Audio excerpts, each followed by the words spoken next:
جو مطابق عادت ہو اس پہ سبحان اللہ نہیں کہا جاتا.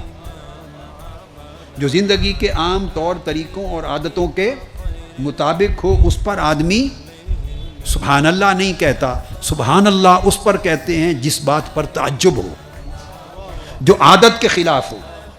انسانی طاقت، عادت، صلاحیت، استعداد، قوت اس کو عام طور پہ نہ پہنچ سکتی ہو.